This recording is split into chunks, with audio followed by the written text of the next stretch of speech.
क्या इन्फ्लेशन महंगाई को कहते हैं?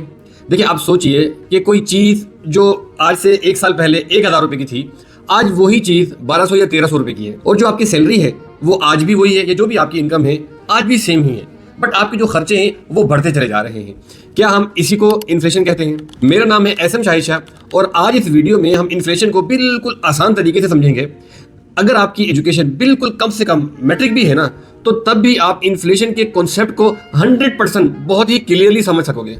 बस शर्त मेरी सिर्फ एक ही है कि आपने पूरी तवज्जो से सुनना होगा, पेन एंड कॉपी पेंसिल अपने पास लेके रखें और सारे पॉइंट्स आप नोट करें। और याद रखें, ये टॉपिक थोड़ा सा टेक्निकल जरूर है, मगर मैं कोशिश करूंगा बहुत ही आसान तरीके से आसान अल्फाज में समझाऊं। आपने अगर अच्छे से तवज्जो से इस टॉपिक को समझ लिया और अगर आपने इसके पॉइंट्स भी बना लिए, तो यकीन मानिए पूरी लाइफ में आपको इन्फ्लेशन के हवाले से कभी प्रॉब्लम नहीं आएगी। और देखिए, मेरे चैनल के ऊपर मैं आपको कभी भी चार्ट्स में ज्यादा कंफ्यूज नहीं करता हूं, मैं आपको बेसिक सिस्टम समझाता हूं, बेसिक ट्रेडिंग के जो कॉन्सेप्ट्स हैं वो आपको मैं समझा रहा होता हूं, और रियल ट्रेडिंग की जो लॉजिक्स हैं मैं उनके ऊपर बात करता हूं। एक्चुअली की ट्रेडिंग होती कैसे है, ये बनी कैसे है, ये करते कैसे हैं। अगर आप रियल ट्रेडिंग के सिस्टम को समझना चाहते हैं तो इस चैनल को सब्सक्राइब एंड फॉलो अभी से कर लीजिए। अब हम चलते हैं अपने फर्स्ट टॉपिक की तरफ, वो है इन्फ्लेशन होता क्या है। देखिए, सबसे पहले मेरी एक गोल्डन लाइन है, इसको आपने हमेशा याद रखना है, लिख ले अपने पास कि देखिए, इन्फ्लेशन का मतलब महंगाई नहीं होता है। इन्फ्लेशन वजह होती है और महंगाई उसका रिजल्ट होता है। इसको मैं थोड़ा और आसान अल्फाज में मैं आपको बताने की कोशिश करता हूं। देखिए, इन्फ्लेशन क्या करता है, जो भी आपकी करेंसी है उसको डी वैल्यू कर देता है, और जब करेंसी डी वैल्यू होती है तो चीजें ऑटोमेटिकली महंगी होने लगती हैं, आपको महंगी लग रही होती हैं। एक्चुअली मतलब क्या हुआ कि इन्फ्लेशन वजह है, महंगाई उसका रिजल्ट है। बाकी इंशाल्लाह मजीद आगे चल के मैं इसमें मजीद रोशनी डालूंगा, आपको मजीद चीजें क्लियर होंगी। देखो, याद रखो, कभी भी कोई चीज महंगी नहीं होती है, चीज हमेशा सेम ही रहती है। एक्चुअली में करेंसी डी वैल्यू होती है। चीज हम पहले कम पैसों में खरीद रहे थे, अब वही चीज खरीदने में हमारे को ज्यादा पैसे देने पड़ रहे होते हैं, क्योंकि जो पैसा है उसकी वैल्यू कम हो गई है, यानी कि पैसा कमजोर हो गया है। मिसाल के तौर पे ये देखें, मेरे हाथ में एक ये मोबाइल है, और ये मोबाइल आज भी वही है, कल भी यही रहेगा। लेकिन अगर कल इस मोबाइल को खरीदने के लिए मुझे 1000 के बजाय मुझे 1200 या 1300 रुपये चाहिए होंगे, इसका मतलब ये हुआ कि करेंसी की वैल्यू कम हो गई। देखो, मोबाइल में कोई चार चांद नहीं रहे, मोबाइल वही है जो आज से पहले था, बट अब मुझे इसी मोबाइल को लेने के लिए ज्यादा पैसे देने पड़ रहे हैं। तो आई होप कि अब तक आपको एक चीज तो क्लियर होगी कि इन्फ्लेशन होता क्या है। और अब हम बात करेंगे कोई भी करेंसी डी वैल्यू क्यों होती है और उसकी टॉप रीजंस क्या है। तो सबसे पहले इसका जो मेन रीजन रहता है कि जब भी बैंक्स इंटरेस्ट रेट को कट करते हैं, यानी कि जब बैंक इंटरेस्ट रेट को कट करता है, तो उससे सबसे बड़ा जो इंपैक्ट पड़ता है, फॉरेन इन्वेस्टर अपना पैसा बाहर निकालता है और कंट्री से रिजर्व करेंसी बाहर जाती है। फिर बैंक क्या करते हैं, जो कि दूसरी वजह है, सेंट्रल बैंक बहुत ज़्यादा करेंसी प्रिंट करता है और लोन सस्ते कर देता है, जिससे मार्केट में बहुत ज़्यादा पैसा फैल जाता है। दरअसल बैंक जब बहुत ज़्यादा पैसे को प्रिंट करता है तो उस पैसे को इन्होंने अब करना क्या होता है, ये अपने बैंक्स को कहते हैं कि जो भी आपके पुराने क्लाइंट्स से जिन्होंने कभी रिक्वेस्ट की हो लोन के लिए, उनको कॉल करें और उनको कहें कि कम रेट पर हमसे अब कर्जा ले लीजिए। बैंक ज़्यादा से ज़्यादा कर्जे देता है। जब बैंक ज़्यादा कर्जे दे रहा होता है तो मार्केट में लोगों के पास पैसा बहुत ज़्यादा आना शुरू हो जाता है, और जब पैसा ज़्यादा होता है तो मैंने जैसे पहले कहा है, जब कोई भी चीज़ डिमांड से ज़्यादा बढ़ जाए, यानी कि सप्लाई अगर उसकी बढ़ जाए, तो डेफिनेटली उसकी वैल्यू घटना शुरू हो जाती है। और जब भी ये पैसा मार्केट में आवाम के पास आता है, तो जब आवाम के पास जब ज़्यादा पैसा आता है तो आवाम कोई भी चीज़ खरीदने के लिए हाई रेट देने के लिए फ़ौरन तैयार हो जाते हैं। जैसे मान के चले कि पहले आपके घर में डेली बेसिस के ऊपर मान लो 5 किलो दूध आता था, अब चूंकि आपके पास ज्यादा पैसा आ रहा है तो अब आप क्या कहेंगे दुकानदार को कि भाई मुझे 5 के बजाय 8 किलो चाहिए।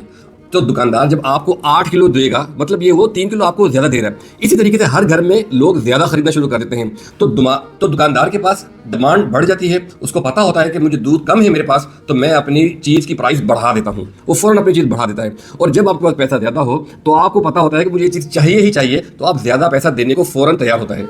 इसी को कहते हैं हाई इन्फ्लेशन। और यही तीसरी वजह है कि चीज़ें खुद ब खुद महंगी होना शुरू हो जाएं, क्योंकि आप खुद होते हैं वो, क्योंकि आपके पास पैसा ज़्यादा होता है, आप खुद पैसे की वैल्यू डाउन करते हैं और आप दुकानदारों को ज़्यादा पैसा देने के लिए तैयार हो जाते हैं, क्योंकि आप कहते हैं मुझे ये चीज़ चाहिए ही चाहिए। आप जितना ज़्यादा कोई डिमांड करे, आप उतना ज़्यादा पैसा देने को तैयार होते हैं, क्योंकि पैसा मौजूद होता है आपके पास। और यही होती है तीसरी वजह, जिसको मैंने कहा था इन्फ्लेशन, यानी हाई इन्फ्लेशन।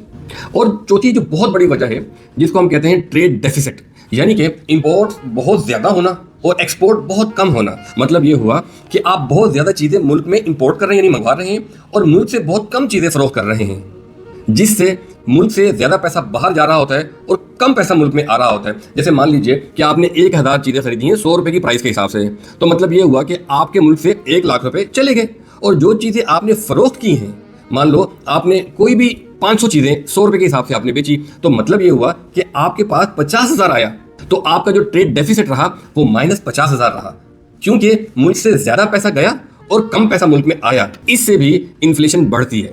देखिए, मैं कोशिश कर रहा हूँ आपको बिल्कुल आसान अल्फाज में समझाने की। अगर वीडियो थोड़ी लंबी हो जाए, परेशान नहीं होना, बस अपने पॉइंट्स और लॉजिक को लाजमी साथ साथ क्लियर करते रहें। अब मैं चलता हूँ 5वीं वजह, जो कि होती है पॉलिटिकल इंस्टेबिलिटी। देखिए, जब कोई भी गवर्नमेंट किसी भी कंट्री में स्टेबल ना हो और उस कंट्री के जो रूल्स हैं वो बार बार बदलते रहें, तो जितने भी फॉरेन इन्वेस्टर्स होते हैं उनका उस कंट्री पर इंटरेस्ट या ट्रस्ट बिल्कुल खत्म हो जाता है। जैसे आप जानते हैं, पाकिस्तान में मैंने सुना है कि आज तक जब से पाकिस्तान बना है कोई भी प्राइम मिनिस्टर अपने 5 साल पूरे नहीं कर सका, उसको पहले ही हटा दिया जाता है। तो आप सोचिए कि अगर मैं इन्वेस्टर हूँ, बड़ा इन्वेस्टर हूँ, और मुझे पता है इस कंट्री के अंदर जो भी प्राइम मिनिस्टर आता है ये अपने 5 साल भी पूरे नहीं कर सकता, और जो नया प्राइम मिनिस्टर आएगा वो अपने डेफिनेटली नए रूल्स बनाएगा, तो मैं किसी भी प्राइम मिनिस्टर के साथ अच्छी या बड़ी डील या बड़ी इन्वेस्टमेंट कैसे कर सकता हूँ? क्योंकि मुझे पता है इसने तो चेंज हो जाना है, तो डील भी मेरी चेंज हो जाएगी। इससे भी इन्वेस्टर्स का उस करेंसी पर ट्रस्ट नहीं रहता और वो करेंसी डीवैल्यू होती है। अच्छा, अब हम बात करते हैं कि जब कोई भी करेंसी डीवैल्यू होती है तो सबसे ज्यादा कौन सी इंडस्ट्रीज के ऊपर इसका इफेक्ट पड़ता है? देखिए, इसमें नंबर 1 पर आता है ऑयल एंड एनर्जी। देखिए, हर चीज़ यहीं से महंगा होनी शुरू होती है, क्योंकि आपको पता है ऑयल से ही सारी चीज़ें रिलेटेड होती हैं, उसी से सारी चीज़ें बनती हैं। अगर पेट्रोल महंगा होगा तो दुनिया की हर चीज़ ट्रांसपोर्ट के जरिए से ही एक दूसरे के पास जाती है, तो जब पेट्रोल महंगा हुआ तो डेफिनेटली हर चीज़ के ऊपर उसका असर पड़ेगा और वो महंगी होगी। नंबर 2 है जो कि फूड इंडस्ट्री है। ये हमारी रोजाना की इस्तेमाल की चीज़ें हैं और उसके ऊपर भी ठीक ठाक इसका इंपैक्ट पड़ता है। नंबर 3 खुद इटसेल्फ ट्रांसपोर्टेशन है। जैसे हम लोग ट्रैवल करते हैं, कोई ट्रेन में ट्रैवल करता है, कोई टैक्सी में ट्रैवल करता है, कोई जहाज में ट्रैवल करता है, किसी भी तरह का कोई भी ट्रैवल आप कर रहे हैं तो आप ट्रांसपोर्टेशन यूज़ करते हैं, तो डेफिनेटली ट्रांसपोर्टेशन खुद महंगी होती है।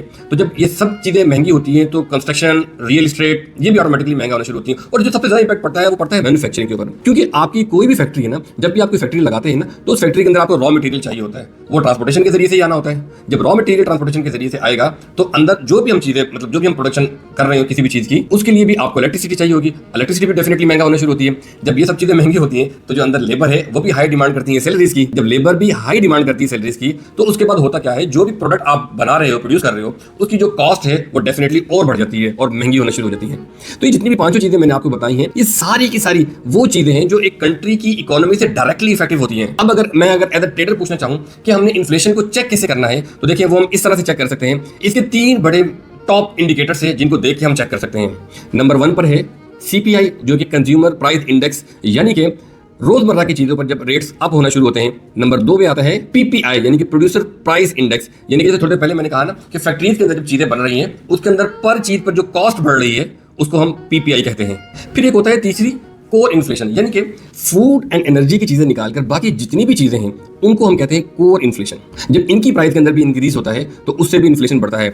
तो देखिए, ये 3 चीजें हैं, CPI, PPI and core inflation. जब भी आपने देखा कि ये तीनों चीजें बहुत ऊपर जा रही हैं तो आपने अंडरस्टैंड करना है कि इस कंट्री में बहुत ज्यादा इन्फ्लेशन बढ़ रही है और इस करेंसी की वैल्यू जो है बहुत ज्यादा डीवैल्यू होने वाली है या हो चुकी है। और अब बात करते हैं कि कंट्रीज इन्फ्लेशन को कंट्रोल किस तरह से करते हैं। देखो, गवर्नमेंट इन्फ्लेशन को कंट्रोल करने के लिए 3 मेजर स्टेप लेती है। नंबर 1, इंटरेस्ट रेट को हाइक करती है। मतलब ये हुआ कि बैंक आपको ज्यादा इंटरेस्ट देना शुरू करता है। जैसे मान लीजिए कि बैंक अभी आपको कह रहा था कि अगर आप बैंक में 1 लाख जमा कराओगे तो हम आपको 3% इंटरेस्ट पे करेंगे, बट अगर अब जमा कराओगे तो हम आपको 4% देंगे। अब देखो, उससे 2-3 फायदे होते हैं। अवाम क्या करती है, जो उनके पास कैश पैसा होता है वो निकाल के बैंक में जमा कराती है ताकि उनको अच्छा इंटरेस्ट मिले। और जो फॉरेन इन्वेस्टर्स हैं उनको भी लगता है कि यार अब हम अगर इस बैंक में इन्वेस्टमेंट करते हैं या पैसा जमा कराते हैं तो अच्छे रिटर्न्स मिलेंगे या अच्छा इंटरेस्ट मुझे मिलने वाला है। तो नंबर 1 क्या हुआ कि इंटरेस्ट रेट को हाई करते हैं, जिससे मुल्क में इन्वेस्टमेंट्स आती हैं, पैसा आना शुरू होता है। नंबर 2, बैंक प्रिंट को, जो पैसे को प्रिंट कर रहे होते हैं उसको या तो बंद कर देते हैं या फिर उसको बिल्कुल लिमिटेड कर देते हैं, बिल्कुल थोड़ा कर देते हैं। एक्चुअली इससे होता यह है कि जो मार्केट में बहुत ज़्यादा करेंसी फैली होती है वो मार्केट में कम होना शुरू होती है, जिससे करेंसी की डिमांड बढ़ना शुरू होती है और डेफिनेटली जो करेंसी की जो वैल्यू है वो भी अप होना शुरू होती है।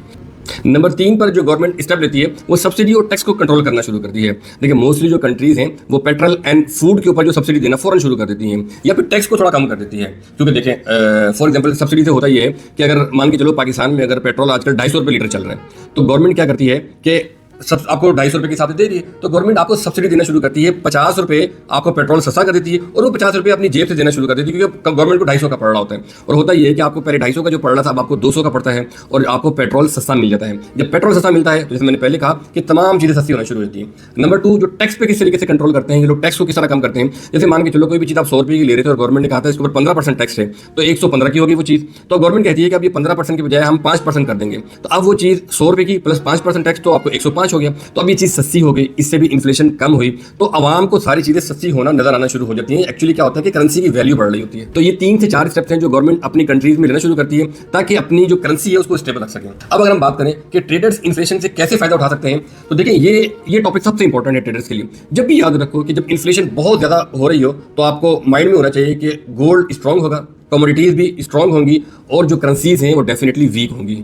और जब भी इन्फ्लेशन कम हो तो आपने याद रखना है, नोट करना है कि स्टॉक मार्केट ऊपर जाएगी और जो करेंसी की जो वैल्यू है वो भी स्टेबल होना शुरू होगी और जितनी भी कमोडिटीज हैं वो डाउन होना शुरू होंगी। बस आपने एक पॉइंट हमेशा अपने माइंड में रखना है और वो ये पॉइंट है, कोई भी कंट्री जब भी रेट हाई करती है तो आप समझ लीजिए कि उस कंट्री की जो करेंसी है वो स्टेबल होगी या ऊपर जाएगी। और अगर कोई भी कंट्री रेट या इंटरेस्ट रेट कट करती है तो आपको अंडरस्टैंड करना है कि अब इस कंट्री की जो करेंसी की जो वैल्यू है वो यकीनन वीक होने वाली है। तो नॉर्मली हम ज्यादातर ट्रेड करते ही डॉलर्स के सिंबल के साथ हैं, यानी मतलब फॉर एग्जाम्पल हम गोल्ड पे भी करते हैं तो उसके साथ भी डॉलर जुड़ा है। तो अगर फॉर एग्जाम्पल मान लो यूएस रेट कट करता है तो डेफिनेटली डॉलर वीक होगा और गोल्ड ऊपर जाएगा। और अगर डॉलर इंटरेस्ट रेट हाई करता है तो आपको पता होगा कि डॉलर स्ट्रांग होने वाला है, जिससे गोल्ड के नीचे आने के चांसेस बहुत ज्यादा होते हैं। आखिर में मैं आपको कुछ मेजर लाइंस लिखवा रहा हूं जिनको आप अच्छी तरीके से अपने पास कॉपी पेंसिल पर लिख लें, ये हमेशा आपके काम आएंगी। याद रखें, इन्फ्लेशन हमेशा वजह होती है, महंगाई उसका रिजल्ट है। नंबर 2, जब भी इन्फ्लेशन ज्यादा होती है तो वो पैसे को कमजोर करती है, यानी करेंसी वीक होती है। नंबर 3, जब भी रेट हाइक होगा तो करेंसी स्टेबल होगी या स्ट्रांग होगी। और नंबर 4, अगर तो रेट कट होगा तो इसका मतलब ये होगा कि करेंसी वीक हो रही है, डॉलर ऊपर जाने के चांसेस हैं। तो उम्मीद करता हूं कि आपको इस वीडियो से अच्छी नॉलेज मिली होगी और इन्फ्लेशन का चैप्टर बहुत अच्छे से आपको क्लियर हुआ होगा। बट फिर भी अगर कोई कंफ्यूजन हो तो आप मुझे कमेंट कर सकते हैं और मेरा प्लान है कि अब बहुत जल्द अब मैं सीपीआई, पीपीआई और कोर इन्फ्लेशन के ऊपर भी डिटेल वीडियो बनाऊं ताकि आप इनको भी अच्छे तरीके से समझ सकें। बट अगर आपके माइंड में भी कोई भी ऐसा टॉपिक है जो आप चाहते हैं कि मैं उसके ऊपर वीडियो बनाऊं, डिटेल में एक्सप्लेन करूं, तो कमेंट सेक्शन में मुझे जरूर बताइएगा। बाकी वीडियो अगर आपको पसंद आई हो तो लाइक एंड शेयर करना ना भूलिएगा। सब्सक्राइब एंड फॉलो लाजमी कर लीजिए। मिलते हैं नेक्स्ट वीडियो में। Good bye.